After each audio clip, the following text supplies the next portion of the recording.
And there's still so much more to look at in the broader terms of who was responsible for what and how did it come to this, and did documents get hidden from view, and all sorts of really important stuff which is yet to come out. For years, we've heard what the palace wanted us to hear, but now Diana's own brother is tearing down that polished facade, and what he's saying changes everything. Charles Spencer wasn't just close to her, he was one of the few people who truly saw what was happening behind the scenes. And now, decades later, he's finally speaking out about the pain, the manipulation, and the betrayal that shaped Diana's final chapter. He says he was lied to, deceived, tricked into letting Diana stay in London instead of joining her family at Althorp, his estate in Northamptonshire. According to Charles, palace officials told him she was safe, that everything was under control, but he now believes that if she had been with him, she might still be alive. He's also been honest about the way the media and royal institutions treated her.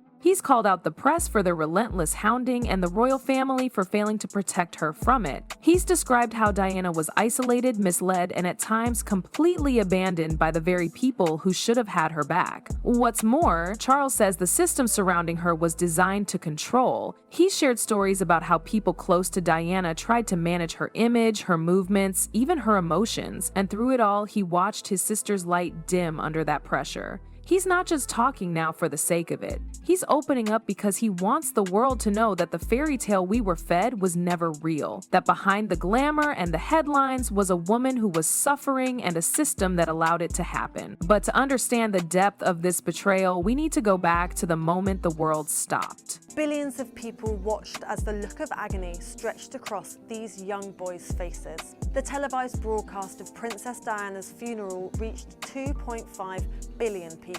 It remains one of the most viewed events to this day. Some say that it was this public fascination and obsession with every inch of her life that ultimately caused her death.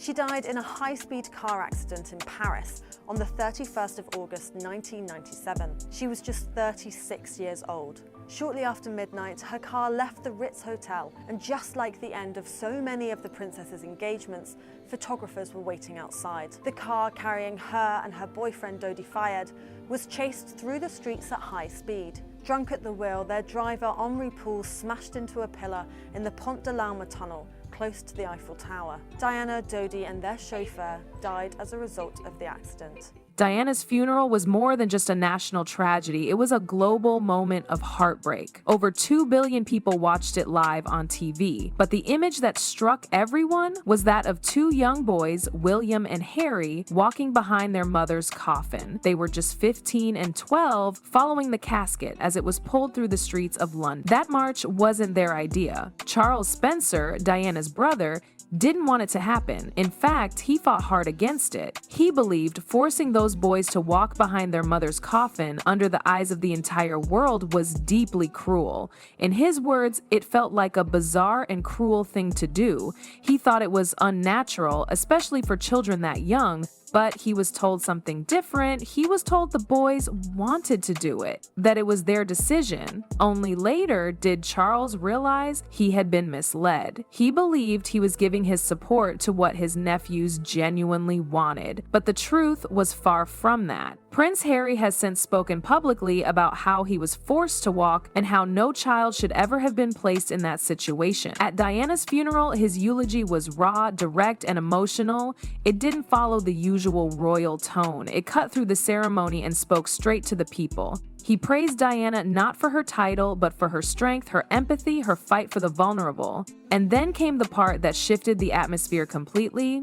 He called out the media, blaming them for the way they treated Diana, calling their behavior selfish and exploitative. He didn't hold back. But more quietly, and maybe more powerfully, Spencer also criticized the royal family. Not directly, but enough that everyone heard it. He spoke about how Diana needed no royal title to continue to generate her particular brand of magic. It was a clear message. She was more than what they made her. Then he looked ahead. He promised to protect her sons, to guide William and Harry so they could grow up up free from the pressures that had crushed their mother. But behind that powerful speech was a painful truth, one that Spencer would later admit even his promises couldn't save them. Charles Spencer meant every word, but soon reality set in. He had no control over what would happen to William and Harry. The monarchy was too powerful, too controlling. As much as he wanted to give them a normal life at Althorpe, to remove them from the media storm and royal expectations, that decision wasn't his to make. The palace kept the boys in the system, the very same system Spencer had quietly condemned during his speech. He would later confess that he had made a promise he couldn't keep. William and Harry remained royal property. They continued their roles, their training, their appearances. The cameras followed, the headlines never stopped, and just like their mother, they were left behind. And as Spencer tried to cope with the reality, a phone call from across the world would mark the beginning of a nightmare. Well, I've been doing quite a lot behind the scenes, but well, quite soon we'll find out. But there are very big questions still out there for me as to the broader picture of how something like this could have happened. Charles Spencer was at home when the phone rang. It was the early hours of August 31st, 1997. The call was from Paris. At first, it was news of an accident. Diana had been in a car crash. He was shocked but hopeful. She'd survived so much before. Then came the second call. Diana was dead. Spencer was crushed. At that moment, shock turned to rage. He didn't hesitate to place blame. The paparazzi had hounded her through the streets of Paris, flashing cameras even as the car wrecked. They chased her down to the very end, and now she was gone. He later described the moment as one of disbelief and fury, not just at the photographers, but at everyone who had created the environment that made Diana feel unsafe, unprotected, and constantly hunted. But while the world was about to mourn, something far more shocking was happening behind palace walls. In the hours and days after Diana's death, the reaction from the royal family was silence. No official statement, no immediate trip back to London, no sign of public emotion. While crowds gathered outside Buckingham Palace with flowers, cards, and tears, inside Balmoral, where the royals were staying with William and Harry, there was nothing but quietness. People were angry. The Queen's flag wasn't even lowered to half-mast. Charles Spencer, like the rest of the world, felt that cold distance. In his eyes, this wasn't just a lack of protocol, it was personal. Diana had been left out in life, and now she was being erased in death. The royal family's decision to stay silent was made to protect the boys, but that silence didn't comfort William and Harry. It only added to the confusion and the isolation they felt. The day before Diana died, William and Harry spoke to her over the phone. It was a short, casual call. They were kids, they just wanted to get back to playing. Neither of them knew it would be their last conversation with her. Prince Harry has spoken about that call with deep regret. He admitted that the memory still hurts. He was so young, he never imagined he wouldn't get another chance. After the news broke, Harry remembers waking up and asking, "Is she gone?" The adults didn't know how to answer. The house was filled with tension and discomfort, but not warmth. The boys didn't cry right away, not because they didn't care, but because everything around them was so emotionally shut down.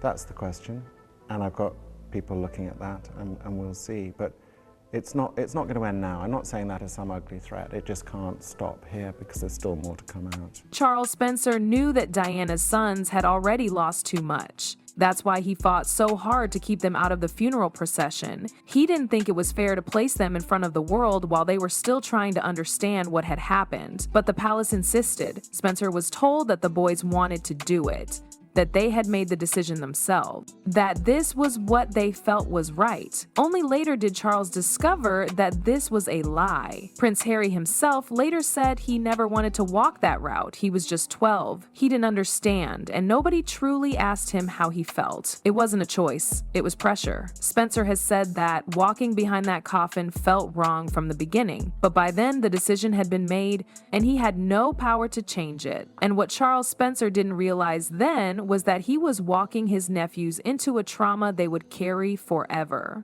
Over the years, Charles Spencer hasn't stayed quiet. He's been vocal about how Diana was treated, especially in the years before her death. He said it plainly: the royal institution failed her. Spencer believed Diana was isolated, gaslit, and emotionally worn down. she wasn't protected. She was left vulnerable to the media, to the pressure, to loneliness, and that abandonment didn't stop when she died. In interviews, Spencer has recalled how Diana would confide in him about her struggles. He saw how the royal system treated her more like a problem than a person, and he's never hidden the fact that he believes the institution played a major role in her breakdown and in what happened to her in the end. But even now, decades later, Spencer's words still echo, and they've inspired Diana's sons to speak their own truth.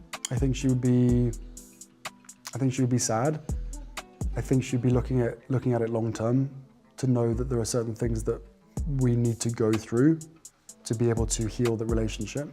In the years since that funeral, Prince Harry has opened up about what that moment did to him. He's admitted that walking behind his mother's coffin wasn't just heartbreaking, it was the start of years of emotional shutdown. He didn't know how to grieve because no one around him showed him how. Everything in the royal system told him to keep quiet, stay composed, and carry on, but deep down, that pain never went away. Harry has since said that for years he didn't process Diana's death properly. He buried the grief, trying to survive in a world that expected him to smile, wave, and keep the royal image intact. But over time, that silence began to crack. He started to question why things were the way they were. Why was his mother treated the way she was? And why her death was handled with so much distance? That moment behind the coffin wasn't just a memory, it became a turning point. It was the beginning of Harry's reckoning, a journey of asking hard questions about the institution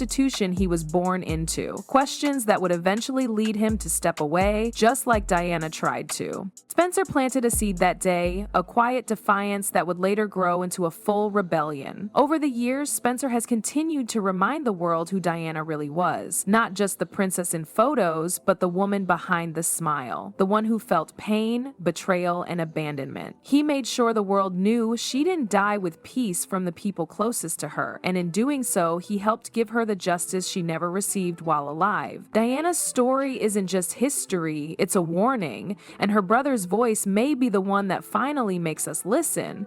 What do you believe really happened to Princess Diana? Let me know in the comments.